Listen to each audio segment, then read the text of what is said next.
Nabi Muhammad macaafa qulqulluu keessatti alayhi salaatu wassalaam warra Tawraatiif Injiiliin dubbisan gaafa kaabaan macaafa qulqulluu keessatti dubbatamee jira. Nabiyyoonni lamaanuu maal barsiisa?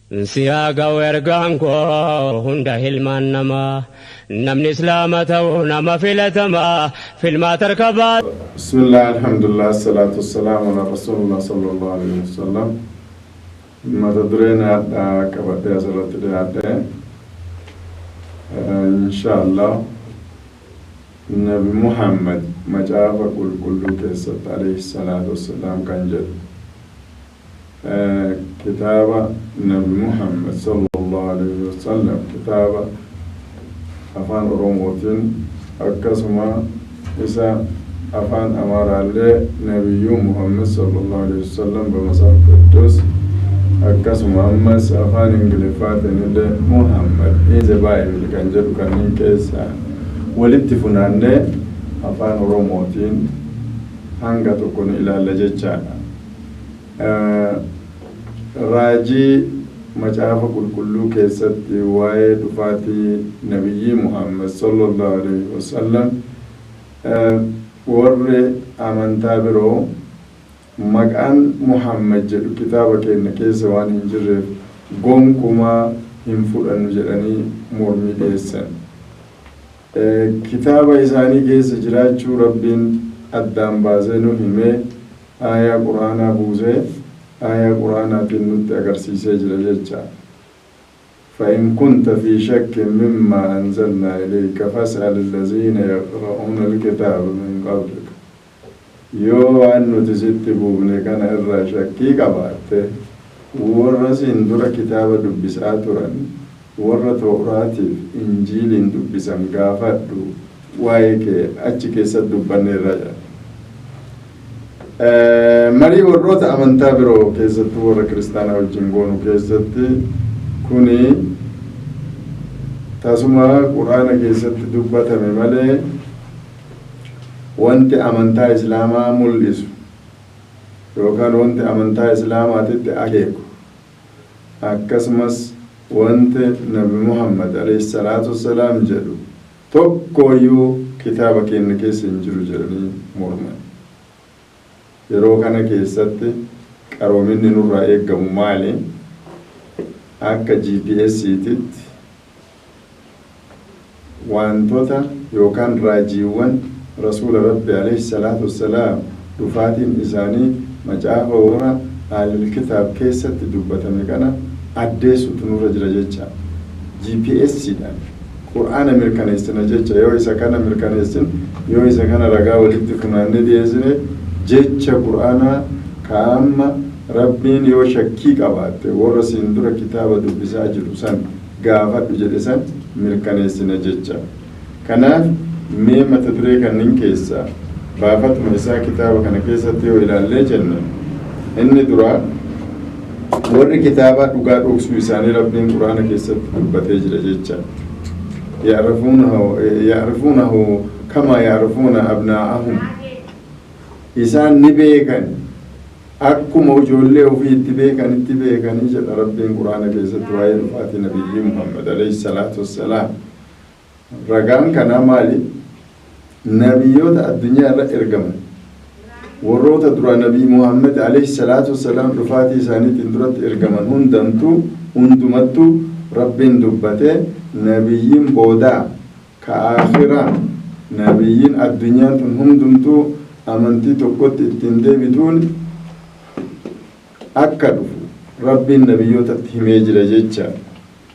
Nabiyyicha waadaa jedha ammas tokko qabxiin as keessatti dubbannu inshallah. Namichi waadaa kun eenyu? Qaal kidaanuu nabiyyichi waadaa qaal kidaaniin kun yookaan ammoo waadaan kun kan eenyuuf galame? Akkasuma ammas nabiyyicha Muusee fakkaatu jedha. Inde Muusee yaallee nabii itti aansee amaanaa araba irratti kenname. Arabatti maaltu kenname? Amaanaan arabatti kenname maali? Kan matsaafa warra kiristaanaa keessatti yookaan kan matsaafa warra kitaaba warra Ayihudootaatiif Nasaaraa yookaan kiristaanotaa keessatti dubbatame. Amaanaan tokko ummata arabaatitti kennamee jira jecha. Amaanaan ummata arabaatitti kenname inni tokko islaamummaa inni kun dhufaatii nabiyyicha Muhammad alayhi salaatu wassalaam inni kun qur'aanuma bu'e jecha nabiyyichuma kanarratti kanaafuu sadanuu takka takkaan ni ilaalla jecha amaanaan kun kennamee jira amaanaan kenname kun raawwatamee jira moo hin raawwatamne ka jedhu addaan baafnee ilaaluu ni dandeenya jecha itti aansoon garbicha gooftaa jedha raajii Isaayyaas 42ffaan waa'ee garbicha gooftaa dubbata warri amantaa biroo yookaan ammoo warri kiristaanaa garbicha gooftaa jedhu kana garbicha gooftaa kan jedhu kana Yesuusin ta'aa jedha tokko Yesuus gooftaa miti akka barumsa warra kiristaanaatitti Yesuus gooftaa jedhanii fudhatanii jiran garbicha ta'uu hin danda'u jecha garbichi ergamaa rabbii garuu nabi Isaan alayhi salaam garbicha rabbii nuti ni fudhan akka amantaa keenyaatti garbicha rabbii ta'uu ragaa qaba isaan ammoo garbicha rabbiiti miti inni nu rabbii yoo jedhan garbicha kana nu waadhiisanii tibbita Isaayyaas yookaan ammoo raajii Isaayyaas 42ffaa dubbatame kuni garbicha rabbii laa ilaaha illa Allah Muhammad Rasulullah sallallahu alaihi wasallam ammas kanatti aansinee kuni wanni asii olitti ilaalle kakuu moofaa keessatti yookaan ammoo kitaaba kakuu moofaa jechaan kitaabota dhufaatii nabi Isaa alayhi salaam duratti barreeffaman jecha nabi Isaan booda hoo dhufaatii nabi Isaatiin booda kitaabileen barreeffaman kakuu haarawaa jedhan kakuu haarawaa keessatti illee maaltu dubbatamee jira kakuu haarawaa keessatti wangeela Yohaanis boqonnaa 16 lakkoofsa 12 irraa hanga 16tti kan dhaga hundaa ni dubbata waan dhagaye hundaa ni dubbata of keessaa fuudhee hin dubbatu jedhee dhaamsa nabi Isaan alayhi salaam dhaamanii deemaniirtu jira akkasuma Yohaanis raa'ii keessatti yookaan ammoo mul'ata Yohaanis keessatti amanamaa fi dhugaa Muhammad Amiin ka jedhutu achi keessatti dubbatamee jira ammas itti aansinee Makkaan macaafa qulqulluu keessattii fi Qur'aana keessatti illee al tokko qofa Qur'aana keessatti suuraa Imraan lakkoofsa 96 irratti macaafa qulqulluu keessatti ammoo kitaaba faarfannaa boqonnaa 84 lakkoofsa 6 irratti bakkaa jedhamanii maqaan isaanii iddoo lachittuu dhahamee jira akkuma kana ammas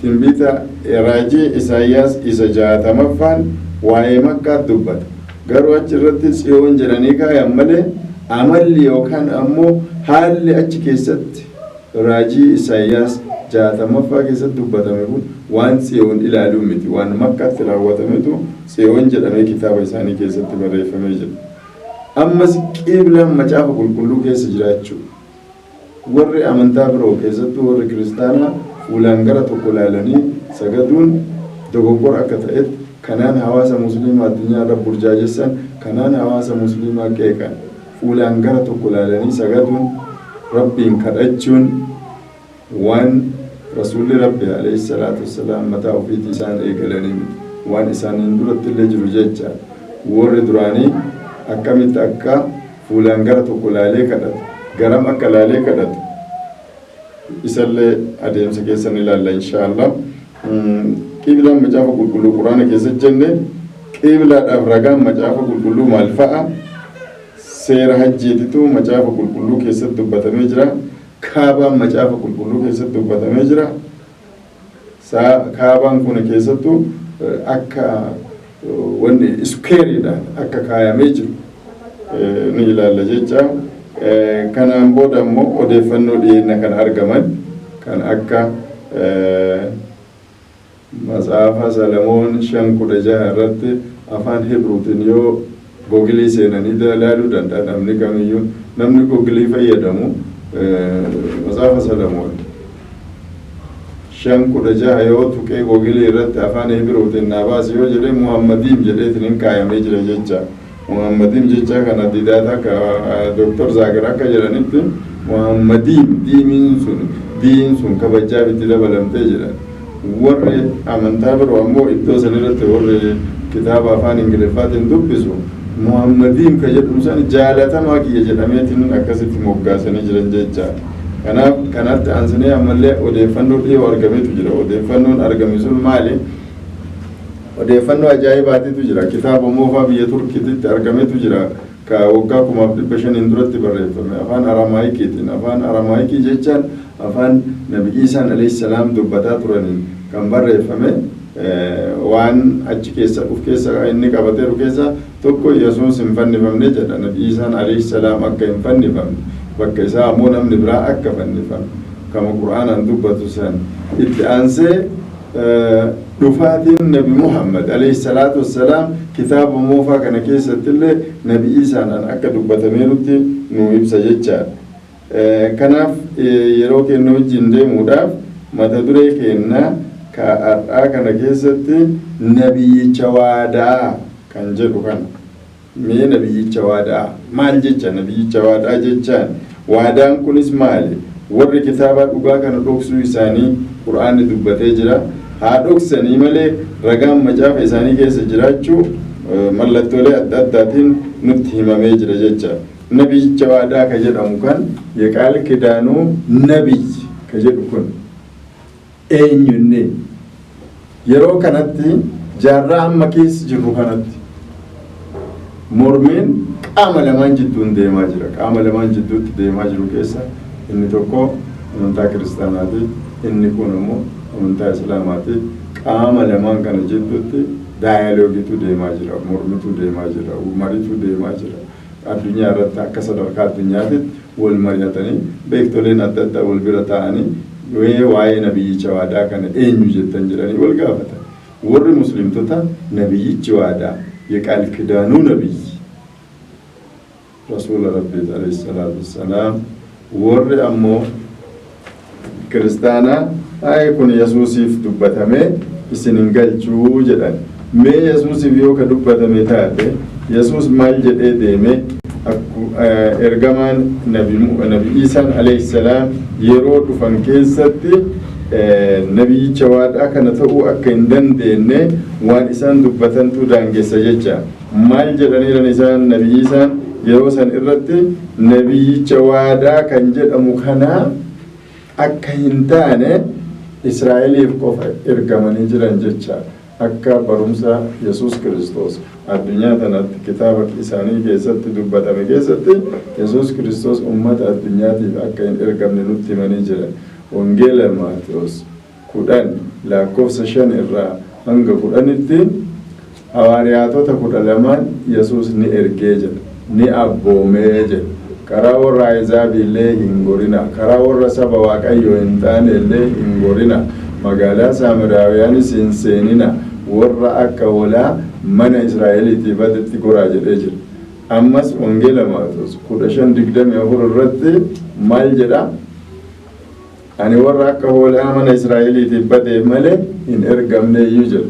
Kanaafuu nabiyyicha waadaa kuni waadama kanaayyuu mee haa ilaallu. Waadaan kun maal jechaadha? Nabiyyicha waadaa yoo jennu waadaa eenyuuf galame jecha. Waan ajaa'ibaati akka macaafa qulqulluu keessatti dubbatamutti Nabi Ibraahimiif alayhi salaam Rabbiin waadaa galee jira. Maal jedhee waadaa galee? Sabni lafa kana jiru martuu zarii keetiin eebbifamaa jira. Sabni lafarra jiru hundumtuu jechaadha. Sabni lafarra jiru kun hundumtuu zarii isaatiin akka eebbifamu. Mee macaafa isaanii keessa haa ilaallu. Ati waan anaaf abboomteef sabni biyya lafaa irraa hunduu sanyii keetiin ni eebbifamaa jira. Macaafa uumama boqonnaa 22 lakkoofsa 18. Ati waan anaaf abboomamteef አንተ ስለታዘዝክልኝ sabni biyya lafaa በምድር ላይ ያለው አሕዛብ በሙሉ በዘርህ ይባረካል sanyii keetiin ni eebbifamaa jira. Wanni asirratti qulqulleeffachuu qabnu wanna Nabi Ibraahim alayhi salaam waadaan isaaf galame, waadaan isaaniif galame waan Nabi Ibraahim Rabbiif ajajame. Rabbiif ajajamu jechaan islaama jecha obboleeyyan keenya. Nabi Ibraahim rabbiif ajajameera jedha. Rabbiif namni ajajame sun eenyu? Nabi Ibraahim alayhi salaam. Maal jedheen rabbiin maal waadaa galeefre? Waan ati naaf abboomamte sabni biyya lafaa hundumtuu sanyii keetiin eebbifamaa jedha. Wanni asirratti muslimnii fi kiristaanonni illee itti walii galuu danda'ani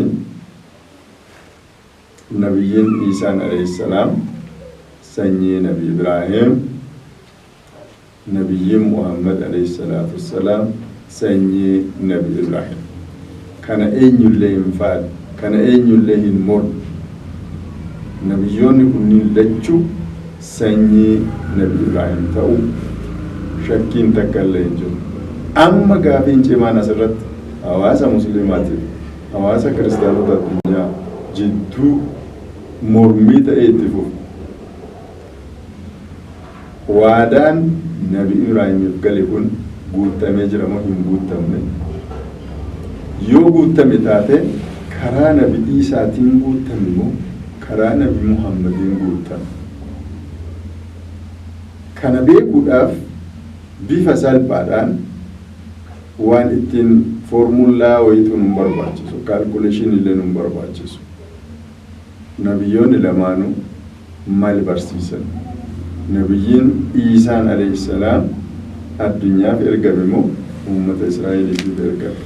Nabi Muhammad alayhi salaatu wassalaam Arabaaf ergaman moo uummata addunyaatiif ergaman? Gaafii kana lamaan deebifnaan nabiyyichi waadaa eenyuun akka ta'e macaafumaan ni mirkaneessina jecha. Mee ka Iisaa ilaallee jirra. Nabi Iisaan alayhi salaam uummata Israa'eliitiif malee hin ergamne akka jedhu wangeela Maatoos 10:5 hanga 6 akkasuma wangeela Maatoos 15:24 irratti ani warra akka hoolaa mana Israa'eliitiif badee malee hin ergamne jedhe. Quraan illee kanuma jedha jecha. Warasuulan ilaa banii Israa'il. Rabbiin Quraana keessa maal jedha? Nabi Iisaa ergama goonee warra ijoollee Israa'eliitiif ergine jedha malee saba lafaa hundaaf hin ergine. Macaafa qulqulluu Quraana illee kan nu mirkaneesse malee Nabi Iisaan alayhi salaam Israa'elootaaf qofa akka ergame. Macaafni qulqulluun garuu sabni lafaa hunduu sanyii keetiin, sanyii eenyuutiin, sabni lafaa hunduu sanyii Nabi Ibraahimiin akka eebbifamu macaafni qulqulluun sirriitti addeessee lafa kaa'ee jira jecha. Kanaaf yoo nabiyyiin Muhammad alayhi salaatu wassalaam nabiyyicha waadaa hin taane waadaan macaafa uumamaa 22:18 keessatti Nabi Ibraahimiif galame sun hin guutamne jecha. Garuu alhamdulillah nabiyyichi waadaa waan Nabi Muhammad ta'uu Qur'aanni maal nuun jedhe? Qul yaa ayyuhan naasu inni rasuulullahi ilaykum jamii'an. Akka Nabi Iisaan alayhi salaam ani uummata Israa'eliitiif malee hin ergamne jedhan sanii Nabiyyiin Muhammad alayhi salaatu wassalaam Rabbiin Qur'aana keessatti jedhii jedhe ilma namaa maraanu. Gurraacha hin jenne, diima hin jenne, adii hin jenne, faranji hin jenne, araba hin jenne, ajama hin jenne. Qul yaa ayyuhan naasu inni rasuulullahi ilaykum jamii'an. Jedhi ilmaan namaa maraanu ani ergamaa Rabbiiti isin mara irratti jedhe. Nu amma wanni asirratti kennu doomeeniin nu qabannu maali? Nabiyyicha waadaa kana barbaadachuudhaaf Qur'aana keessatti Nabi Muhammad alayhi salaatu wassalaam ergamaa uummata addunyaa maraaf ta'uu وما أرسلناك إلا رحمة للعالمين. الدنيا تنا أرارم غوني ملي وأمبراتيف سنرجنيج. كالدنيا تنا أرارم تأير كبه نبي محمد جيتشا. كأمة إسرائيل تيف أرارم تأير كبه مو نبي عيسى جيتشا. كنافو ودو بتعمير كهين لالين مجاب كلون في قرآن كبجمان لا إتولينو غلني نبي جوادا نبي محمد تاو وادا نبي إبراهيم قال مسونس كرا نبي محمد يتين بوتامو نوارجسي سجتا كناف نبي جوادا كان بيكون ilmaan namaa mararrattu dirqama guddaa ta'uu barbaachisa. Ilmaan namaa hundumtuu dirqama kana ofitti beekanii fudhachuutu isaan irra jira jecha.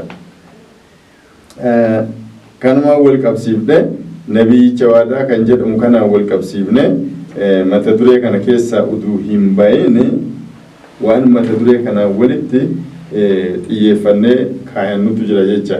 Mata dureen nabiyyicha waadaa jedhu kun